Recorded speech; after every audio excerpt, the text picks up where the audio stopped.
তিনি এক ঘটনা প্রসঙ্গে পবিত্র কোরআনের দুই একটি আয়াতের তফসির হিসাবে বলেন যে আল্লাহ পবিত্র কোরআনে রাসূলকে যেভাবে সম্মান করার আদেশ করেছেন, আলেমকেও হুবহু রাসূলের মতোই সম্মান করতে হবে। আমার কথা বুঝে থাকলে একটু দয়া করে বলুন তো, এটা কি আমার কথা ইবনে আব্বাসের কথা? ইবনে আব্বাসের সংক্ষিপ্ত পরিচয় আমি বলছি, রাসূলের আপন চাচাতো ভাই এবং এই উম্মতের সর্বশ্রেষ্ঠ মুফাসসিরের কথা। তিনি বলেন, পবিত্র কোরআনে আল্লাহ রাসূলকে যেভাবে সম্মান করার আদেশ করেছেন, আলেমকেও ঠিক রাসূলের মতোই সম্মান করতে হবে। এটা তো আমার কথা নয়, এটা রাইসুল মুফাসসিরিন হযরত আব্দুল্লাহ ইবনে আব্বাস রাদিয়াল্লাহু আনহুর কথা। যদি এই কথার মধ্যে তার এই উক্তির মধ্যে উম্মতের কারো দ্বিমত হয়নি, এখনো দ্বিমত হওয়ার কথা না। আমাদের শুধু বোঝার ব্যাপার হলো কেন তিনি এই কথাটা বললেন। রাসূলকে যেভাবে সম্মান করার আদেশ করেছেন আল্লাহ কোরআনে, আলেমকে হুবহু সেভাবেই সম্মান করতে হবে। তার একমাত্র কারণ, নবী রাসূলগণ দুনিয়াতে আগমন করতেন দুনিয়াবাসী মানুষকে জাহান্নাম থেকে বাঁচার পথ দেখাতেন। কথাগুলি কি বুঝতে কঠিন হয়? নবী রাসূলগণ দুনিয়াতে আগমন করতেন দুনিয়াবাসী মানুষকে জাহান্নাম থেকে বাঁচার পথ দেখাতেন। আমাদের নবী শেষ নবী হওয়ায়, যেহেতু কিয়ামত পর্যন্ত আল্লাহ আর কাউকে নবী বানাবেন না, তাই শেষ নবী দুনিয়া থেকে বিদায় হওয়ার পর দুনিয়াবাসীকে জাহান্নাম থেকে বাঁচার পথ দেখাবার আর কোনো দরকার নাই। তাহলে কাজটা করবে কে? এখন তো নবী নাই, একমাত্র আল্লাহ। নবীগণের যুগে নবীগণ যেই দায়িত্ব পালন করেছেন, সেই দায়িত্ব নবীর অবর্তমানে কিয়ামত পর্যন্ত একমাত্র আলেমগণ পালন করবে।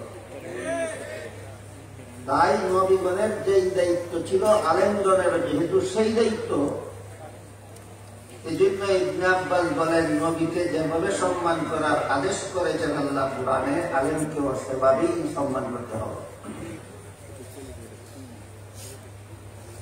যেমন আমি রাসূল করিম সাল্লাল্লাহু আলাইহি ওয়াসাল্লামের একটি হাদিস আপনাদের সামনে তিলাওয়াত করছি। তাতে রাসূল বলেন, কুন আলিমান, তুমি আলেম হও।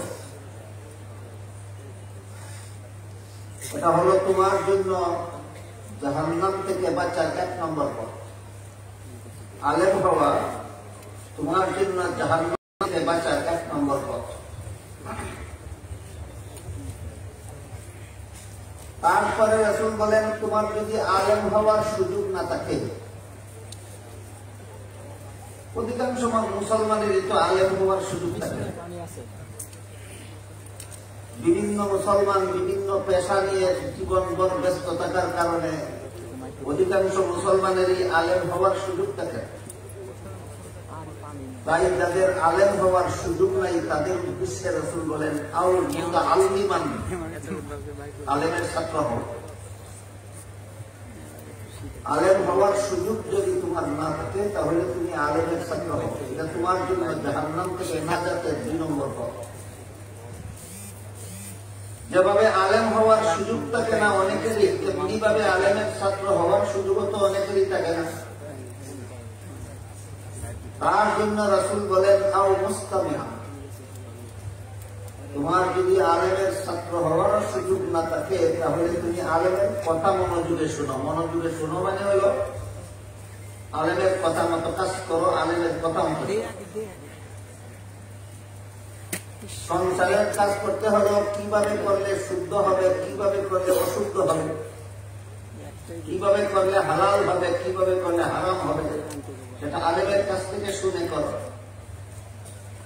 ধর্মের কাজ করলেও কিভাবে করলে সহি হবে, কিভাবে করলে গলত হবে, সেটা আলেমদের কাছ থেকে শুনে শুনে। সুতরাং আলেমের কথা শোনো, কথার মর্ম হলো আলেমের কথা মতো জীবনের সকল কাজ করো। এটা তোমার জন্য জাহান্নাম থেকে বাঁচার 3 নম্বর পথ। 1 নম্বর পথ হলো নিজে আলেম হওয়া, সুযোগ না থাকলে 2য় পথ হলো আলেমের ছাত্র হওয়া, সেই সুযোগও না থাকলে 3 নম্বর পথ হলো আলেমের কথা মতো সকল কাজ করা। যেই কাজকে আলেমরা হালাল বলেন সেটা করা, যেই কাজকে আলেমরা হারাম বলেন সেটা না করা। এইভাবে আলেমের কথা মতো চলা, এটা হলো সর্বস্তরের মুসলমানদের জাহান্নাম থেকে বাঁচার 3 নম্বর পথ। তারপরে রাসূল বলেন, তোমার যদি আলেমের কথা শোনার মতো সুযোগ না থাকে, কথা শোনার মতো সুযোগ থাকে না কখন? ধরুন কথার কথা এক ব্যক্তি 20 বছর 30 বছরের জন্য অথবা আজীবনের জন্য জেলখানায় বন্দী হয়ে যায়, আলেমের কাছে যেতেও পারে না, আলেমের কথাও শুনতে পারে না। এই লোকের তো আলেমের কথাও মনোযোগে শোনার সুযোগ নেই। এমন লোকের জন্য আল্লাহ রাসূল বলেন, আও মুহিব্বান, তুমি আলেমকে মহব্বত করো। এটা তোমার জন্য জাহান্নাম থেকে নাজাতের 4 নম্বর। তাহলে যে আলেমও হতে পারলো না, আলেমের ছাত্রও হতে পারলো না, আলেমের কাছে কথা শোনার জন্য যেতেও পারলো না, তার জন্য জাহান্নাম থেকে বাঁচার 4র্থ পথ হলো তুমি আলেমকে মহব্বত করো। এরপরে রাসূল বলেন, ওয়ালা তাকুন খামিসান, কিন্তু সাবধান, তুমি 5ম পথ অবলম্বন করো। কথা বুঝে থাকতে বলুন তো, আলেমকে মহব্বত করা যদি 4র্থ পথ হয়ে থাকে জাহান্নাম থেকে বাঁচা, তাহলে 5ম পথটা কি হবে? হ্যাঁ, একজন মাত্র বললেন। সবাই একটু বোঝার চেষ্টা করুন, আলেমকে মহব্বত করা যদি জাহান্নাম থেকে বাঁচার 4র্থ পথ হয়ে থাকে, তাহলে 5ম পথটা কি হবে? আল্লাহ রাসূল বলেন, ওয়ালা তাকুন খামিসান, সাবধান, 5ম পথের প্রতীক হইবা না। তাহলে তোমার কপালে ধ্বংস ছাড়া কিছু নয়। আলেমকে যদি অন্তর দিয়ে মহব্বতটুকু করতে না পারো, তাহলে তোমার কপালে ধ্বংস ছাড়া কিছু নাই।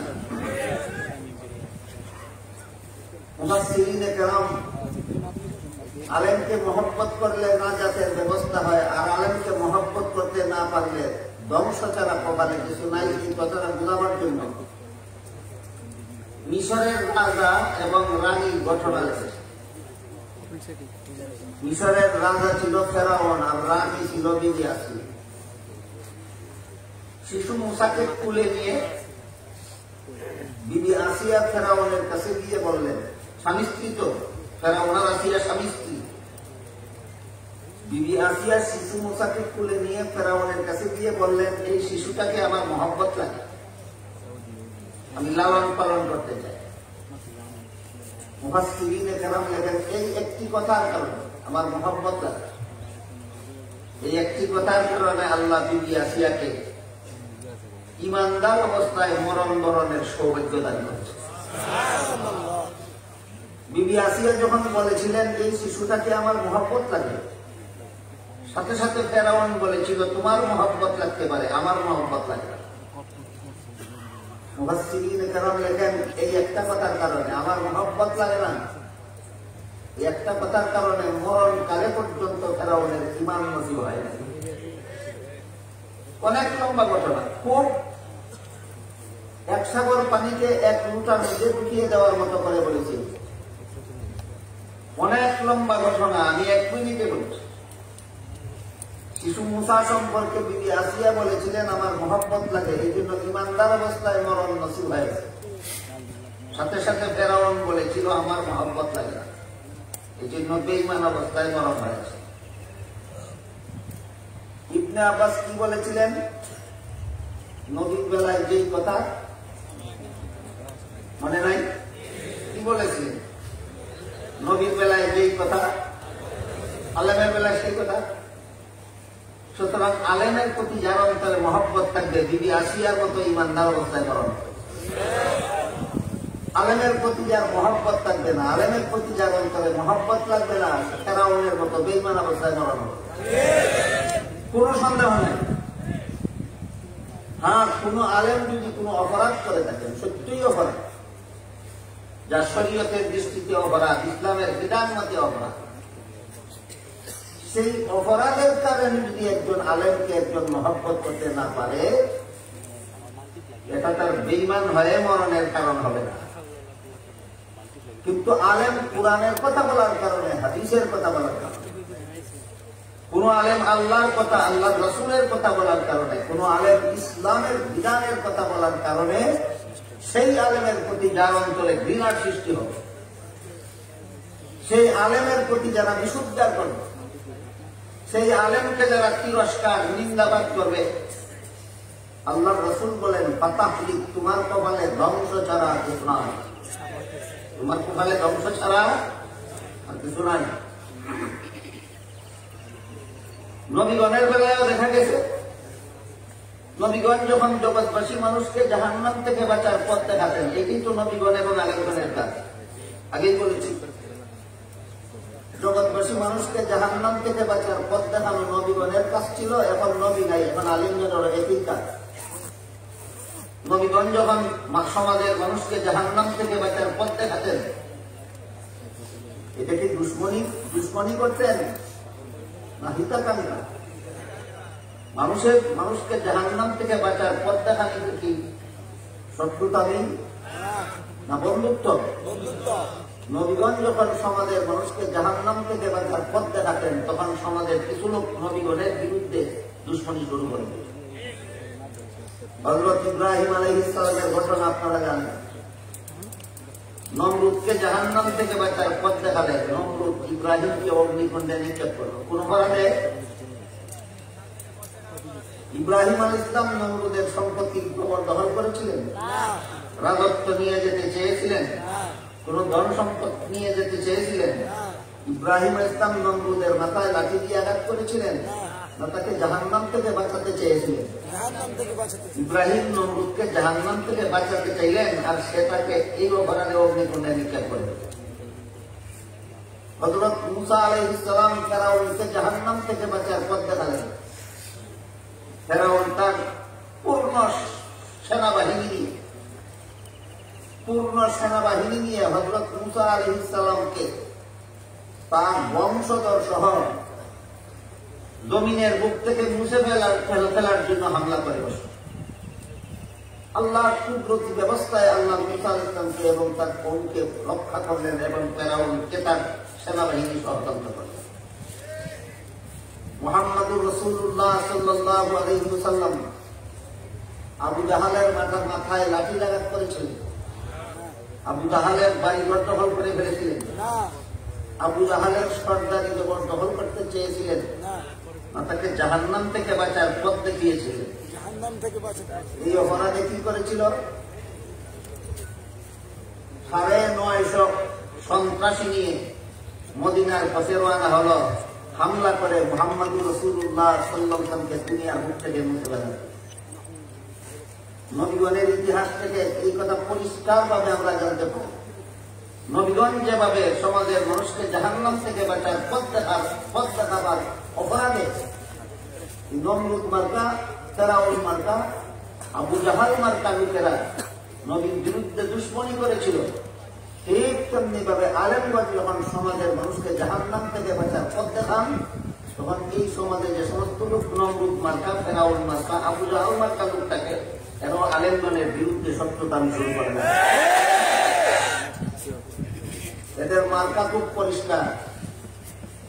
আলেমগণের মার্কা হইল ইব্রাহিম মার্কা, আলেমগণের মার্কা হইল মুসা মার্কা, আলেমগণের মার্কা হইল মুহাম্মদ মার্কা।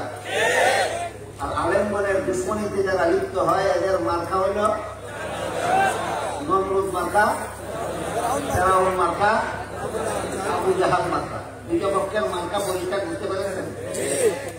এর একটা চমৎকার উদাহরণ আছে। আপনার দাঁতে যদি হাড়ের গুঁড়া অথবা মাছের কাঁটা আটকে যায়, আটকে না কোনো সময়, তখন দাঁতে কিছুটা ব্যথা হয়। দাঁতের ফাঁক থেকে এই কাঁটা ছাড়াবার জন্য, দাঁতকে ব্যথামুক্ত করার জন্য চূড়ান্ত একটা ভূমিকা পালন করে জিহ্বা। জিহ্বা সেই কাঁটাটাকে ঠেলতে থাকে, ঠেলতে থাকে, ঠেলতে থাকে, ঠেলতে থাকে, এক সময় নিজে জখম হয়ে যায়। কাঁটাটা তাকলে কি জিহ্বার ব্যথা হয় না দাঁতের ব্যথা? জিহ্বা ঠেলে কেন? নিজের স্বার্থে না দাঁতকে মুক্ত করার জন্য? যেমন ভাবে দাঁতকে ব্যথা মুক্ত করার জন্য জিহ্বা ঠেলে, জিহ্বার কোনো স্বার্থ নেই। ঠিক তেমনি ভাবে সমাজের মানুষকে জাহান্নাম থেকে মুক্ত করার জন্য আলেমগণ কুরআন হাদিসের কথা বলে, এদের নিজেদের কোনো স্বার্থ নেই।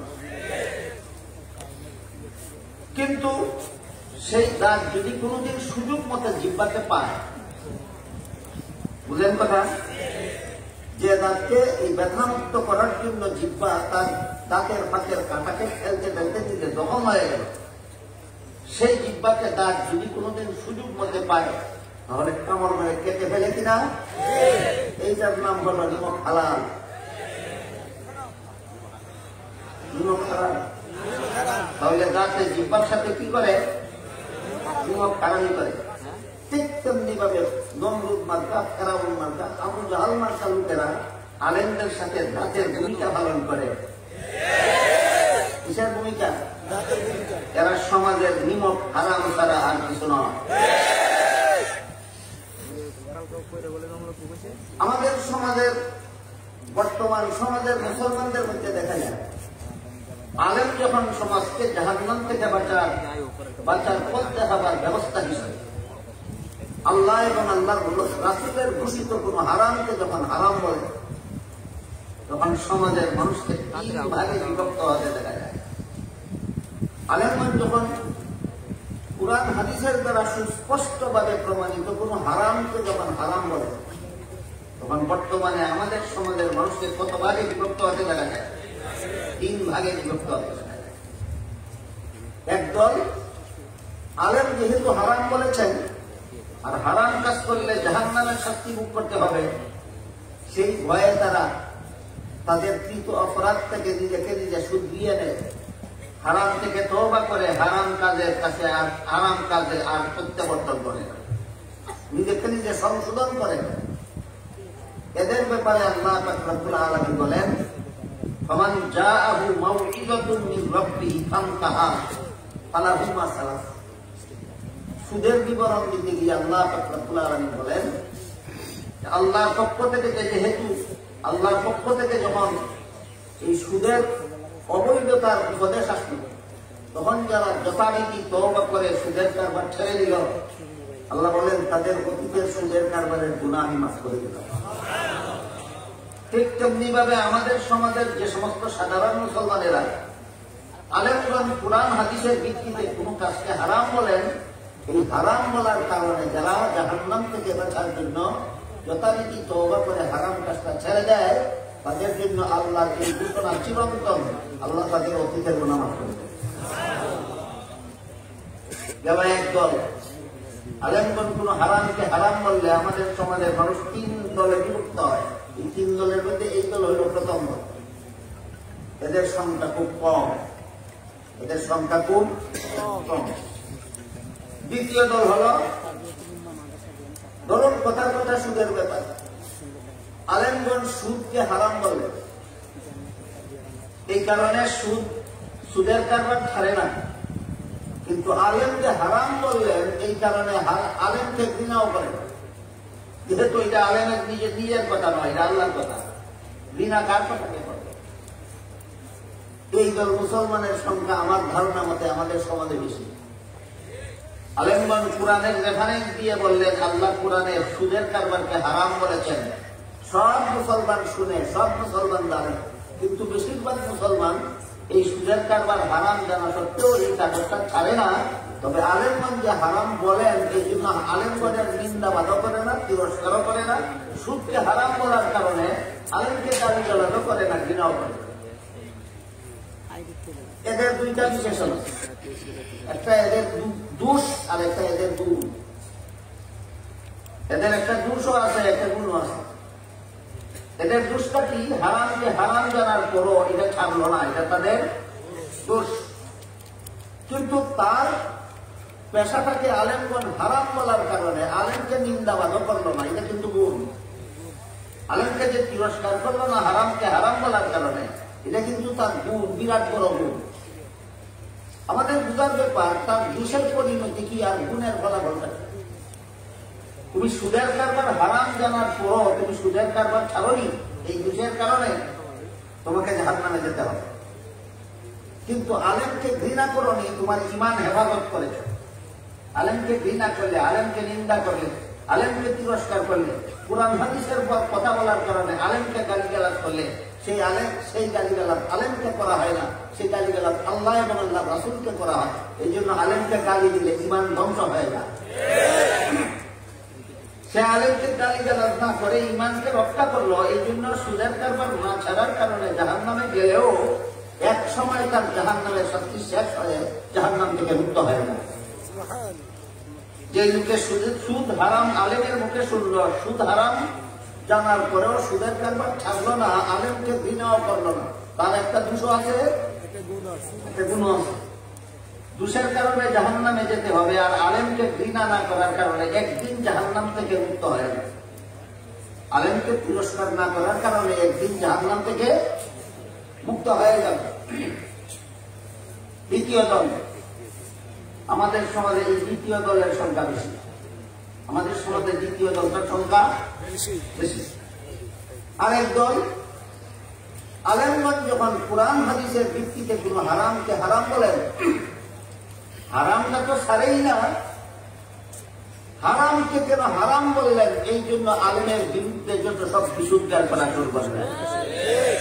আলেমদেরকে নিন্দাবাদ, তিরস্কার, গালিগালাজ মন্দ বলা শুরু করে দেয়।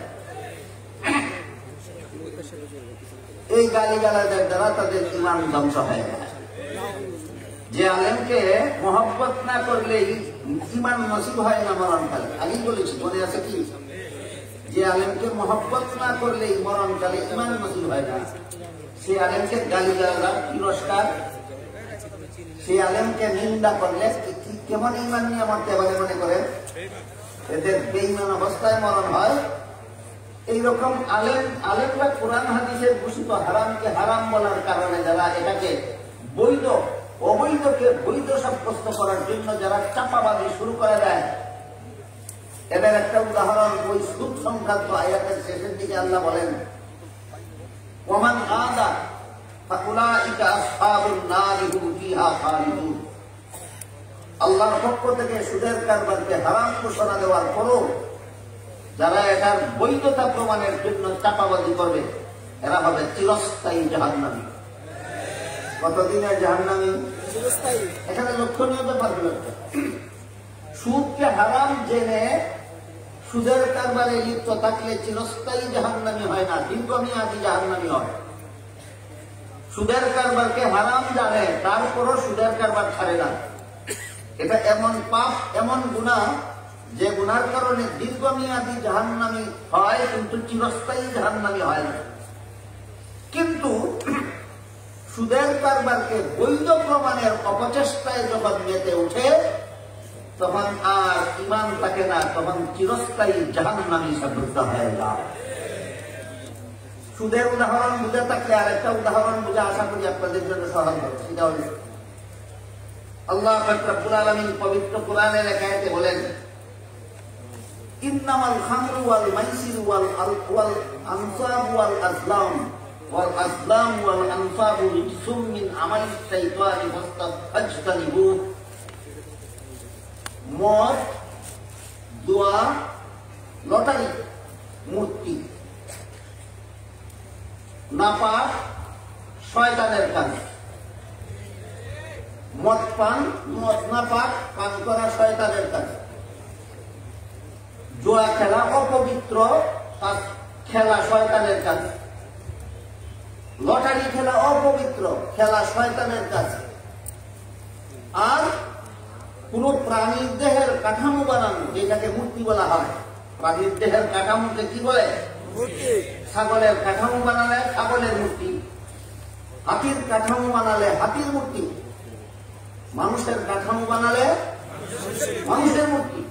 প্রসঙ্গক্রমে আমাদের মনে রাখতে হবে, বড় লোকের মূর্তি বানালে যদি বড় লোকের মর্যাদা বাড়ত, যদি বাড়ত, কিছু মস্তিষ্ক বিকৃতি সম্পন্ন লোকদের প্রযুক্তি হলো বড় লোকের মূর্তি বানালে বড় লোকের মর্যাদা বাড়ে। এ প্রযুক্তি, এটা যদি সুযুক্তি হতো তাহলে আপনারা বলুন তো, মুহাম্মদুর রাসূলুল্লাহর চেয়ে বড় লোক জগতে আর কে আছে? ওনার মূর্তিটা কোথায়? তাহলে পরিষ্কার হয়ে গেল, বড় লোকের মূর্তি বানালে বড় লোকের মর্যাদা নষ্ট হয়ে ছাড়া পারে না। বড় লোকের মূর্তি বানালে বড় লোকের মর্যাদা নষ্ট হয় ছাড়া পারে না। আল্লাহ পাক রব্বুল আলামিন বলেন, এই মূর্তিও না পাপ এবং মূর্তি বানানো শয়তানের কাজ। মূর্তিও না পাপ, মূর্তি বানানো শয়তানের কাজ। যেহেতু মূর্তি বানানো হারাম, কোরআনের আয়াত দ্বারা প্রমাণিত, মূর্তি বানানো হারাম, রাসূলের হাদিস দ্বারা প্রমাণিত, হারাম কাজ করলে জাহান্নামে যেতে হবে। জাহান্নাম থেকে রক্ষা করার জন্য এই সমস্ত হারাম কাজে যারা লিপ্ত এদেরকে সতর্ক করা আলেমগণের দায়িত্ব। যেভাবে নবীগণেরা বলেছিল, নবীগণের দায়িত্ব। আলেমগণ ব্যক্তিগত কোন স্বার্থে এগুলিকে হারাম বলেন না, যারা হারাম কাজে লিপ্ত তাদেরকে জাহান্নাম থেকে বাঁচাবার জন্য বলেন। কিন্তু এরপরে এই কথা বলার কারণে, মূর্তি বানানি হারাম বলার কারণে যদি আলেমের বিরুদ্ধে চেপে যায় তাহলে সুদের কারবারকে হারাম বলার কারণে আলেমকে গালিগালাজ করলে যেমন ভাবে চিরস্থায়ী জাহান্নামী, মূর্তিকে হারাম বলার কারণে আলেমকে গালিগালাজ করলে মরণের আগে আলেমের কাছে মরছে, আল্লাহর কাছে তওবা না করে পড়লে চিরস্থায়ী জাহান্নামী অবস্থায় মরণ হয়।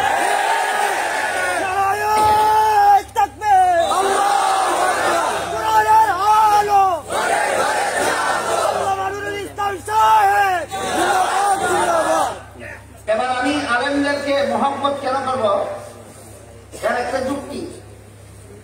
আর মহব্বত করলে এর সুফল সম্পর্কে কিছু কথা বলে 2-3 মিনিট আমার কথা শেষ করার চেষ্টা করব।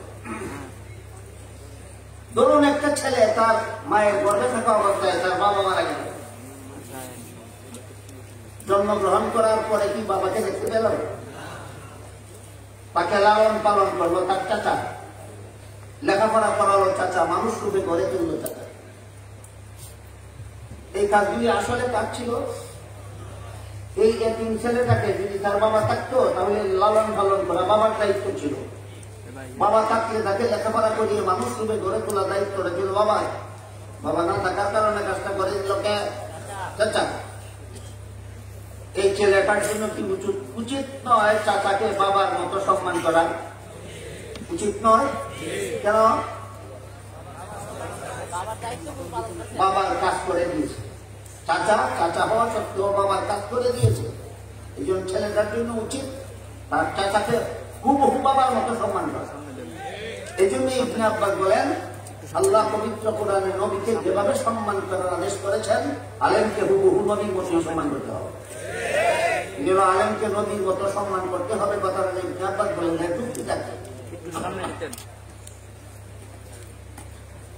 আমরা যদি দুনিয়াতে জন্মগ্রহণ করে এসে নবীকে পেতাম তাহলে দিন ধর্ম বলুন তো কার কাছে শিখতাম? সোজা কথা। আমি যদি দুনিয়াতে এসে নবীকে পেতাম অবশ্যই আমি নামাজগুলা কলেমা কালাম হালাল হারাম নবীর কাছে শিখতাম। যেহেতু এই দুনিয়াটা নবী শূন্য, নবী শূন্য দুনিয়াতে আমরা জন্মগ্রহণ করে এসেছি, তাই নবী না থাকার কারণে এই দিন ধর্ম কলেমা কালাম এইগুলি আমাকে আমার উস্তাদ আলেম শিক্ষা দিয়েছে। কার কাজ কে করে দিয়েছেন? নবীর কাজ আলেমগণকে করে দিয়েছেন। এই জন্য আলেমের প্রতি জীবন ভর এই শ্রদ্ধাবোধ থাকতে হবে যে আমি আলেমকে না পেলে আমি কলেমা শিখার কোন স্থান ছিল না আমার। এই দুনিয়াতে আলেম না থাকলে আমার হালাল হারাম শিখার কোন উপায় ছিল না। এই দুনিয়াতে কোন আলেম না থাকলে আমার জাহান্নাম থেকে বাঁচার পথ চেনার কোন উপায় ছিল না। এতটুকু কৃতজ্ঞতা যার অন্তরে নাই, তার মতো চরম নিমক হারাম জগতে এত হতে পারে না। কাজে বিবি আসিয়ার মতো আমরা যদি আলেমদের প্রতি অন্তরে মহব্বত রাখি, এই মহব্বতের সুফলটা কি হবে? হাদিস শরীফে রাসূল করিম সাল্লাল্লাহু আলাইহি ওয়াসাল্লাম বলেন, শেষ বিচারের দিন, কিয়ামতের দিন, যখন সারা দুনিয়ার সমস্ত মানুষ জীবনের সকল কাজের হিসাব দেওয়ার জন্য আল্লাহর সামনে দাঁড়াবে, সেদিন আল্লাহ আলেমগণকে বলবেন, আলেমরা তোমরা জগতের সমস্ত মানুষ থেকে আলাদা হয়, আলাদা কাতারে দাও। আলেমগণ যখন আল্লাহর হুকুমে আলাদা কাতারে দাঁড়াবেন, তখন আল্লাহ আলেমগণকে বলবেন, তোমাদেরকে আমি দুনিয়াতে আলেম হওয়ার সৌভাগ্য দান করেছিলাম, জাহান্নামের আগুন দিয়ে জ্বালাবার জন্য নয়, তোমরা জান্নাতে চলে যাও। এখানে প্রশ্ন দেখতে পারে যে আলেম হলেই যদি জান্নাতে যাওয়া যায়, তাহলে আলেমগণ আর নামাজ রোজা দিগণ করার দরকার কি? আলেমগণ সুস্কুর ঘুষকুর মদকুর গাঁজাকুর হলে অসুবিধা কি? এই প্রশ্নের সংক্ষিপ্ত জবাব বিভিন্ন হাদিসের দ্বারা সুস্পষ্টভাবে প্রমাণিত। আলেম দুই প্রকার, আলেম দুই প্রকার। এক প্রকার আলেম নিজের এলেমকে ব্যবহার করেন জনগণকে জাহান্নাম থেকে মুক্তির পথ দেখাবার জন্য, আর এক প্রকার আলেম নিজের এলেমকে ব্যবহার করে দুনিয়ার স্বার্থ হাসিল করার জন্য। সারা বাংলার সমস্ত আলেমগণ যখন মূর্তির বিরুদ্ধে কথা বলতে শুরু করেছিলেন, তখন এমন দুই একটা কুলাঙ্গার দুষ্ট আলেম এই মূর্তির পক্ষে ওকালতি করা শুরু করে দিয়েছিল। এই জন্য কোন আলেমকে আল্লাহ হাসরের মাঠে বলবেন তোমরা জান্নাতে চলে যাও, সেই আলেমটাও চিহ্নিত হওয়া দরকার। এই ব্যাপারে মুফাসসিরিনে কেরাম যা লিখেছেন তার সারমর্মটা আমি আপনাদের সামনে তুলে ধরছি। আলেম দুই প্রকার, এক প্রকার আলেম হলো সমাজের দৃষ্টিতে আলেম, আর এক প্রকার আলেম হলো আল্লাহর দৃষ্টিতে আলেম। সমাজের দৃষ্টিতে আলেম কারা? কুরআন হাদিসের এলেম শিখেছে যারা, সমাজের দৃষ্টিতে আলেম। আল্লাহর দৃষ্টিতে আলেম কারা? কুরআন হাদিসের এলেম মতো জীবনযাপন করে যারা। ব্যবধান হইল কি? কুরআন হাদিসের এলেম শিখলেই সমাজের লোকে আলেম বলে, আর এলেম মতো জীবনযাপন করলে আল্লাহ আলেম বলে। এলেম মতো যারা জীবনযাপন করতে চায় এরা হারামকে হারাম বলে, আর শুধুমাত্র এলেম শিখেছে এলেম মতো যারা জীবনযাপন করতে চায় না, এরা হারামের পক্ষে ওকালতি করে, আলেমের বিরুদ্ধে যারা দুশ্মনী করে তাদের পক্ষে দালালি করে। এই সমস্ত দালালদেরকে আল্লাহ হাসরের মাঠে জান্নাতে যাও বলবেন না, বলবেন এই দালাল আলেম দালাল মৌলবীরা জাহান্নামে যাও। আরো পরিষ্কার হাদিস আছে, এক হাদিসে উল্লেখ আছে, আমি হাদিসের শেষের অংশটা বলবো। হাদিসের শেষের অংশে উল্লেখ আছে আল্লাহ এক শ্রেণীর আলেমকে হাসরের মাঠে জিজ্ঞাসা করবেন, তুমি কি করেছ দুনিয়ায়? বলবে এলেম প্রচার করেছি। আল্লাহ ফেরেশতাকে বলবেন এই আলেমের পায়ে জিঞ্জির দিয়ে বাঁধো, উল্টা হেসিয়ে জাহান্নামে নিয়ে যাও। আলেম আল্লাহর কাছে জানতে যেতে, আমার কি অপরাধ? আমি এলেম শিখেছি, তোমার বান্দাদের কাছে এলেম প্রচার করেছি, জাহান্নামে যাবো কেন? আল্লাহ রাব্বুল আলামিন বলেন, তুমি এলেম প্রচার করেছো আমার বান্দাদের কাছে, বান্দাদেরকে জাহান্নাম থেকে বাঁচাবার জন্য নয়, তুমি বান্দাদের কাছে জনপ্রিয় হওয়ার জন্য কাজটা করেছিলে। কি করেছি? কি জন্য? বান্দাদেরকে জাহান্নাম থেকে বাঁচাবার জন্য এলেম প্রচার করেছিল না বান্দাদের কাছে সুপ্রিয় হওয়ার জন্য? জনপ্রিয় হওয়ার উদ্দেশ্যে তুমি এই এলেম চর্চা করেছিলে। তোমার মতো আলেমের পুরস্কার আমি আল্লাহর কাছে জাহান্নামের আগুন ছাড়া দিত না।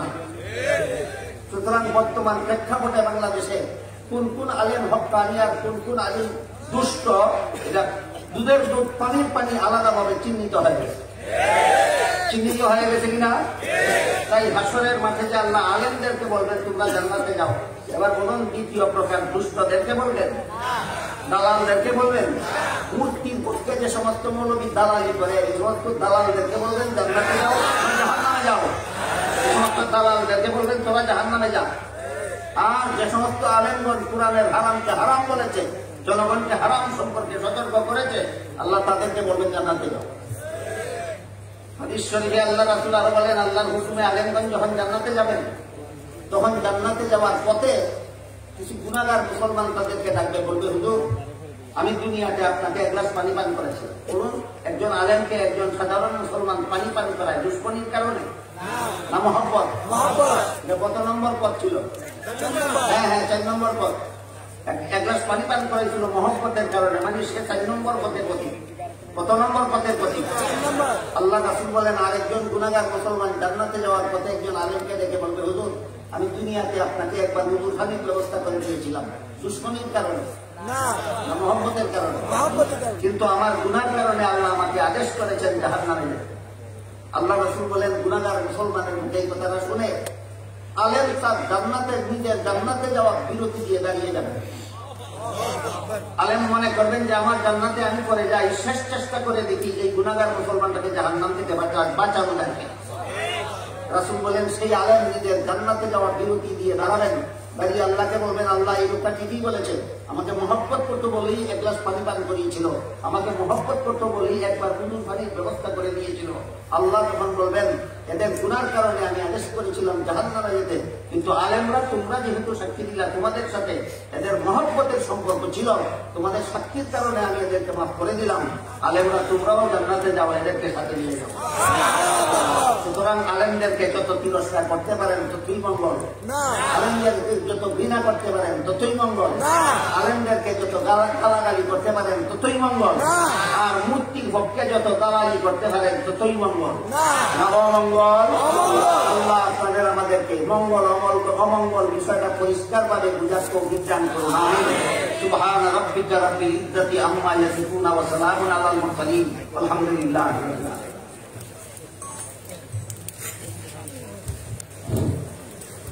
সকলে বসেন, বসেন, কেউ দাঁড়াবেন না, সবাই যার যার জায়গায় স্থির হন, বসেন।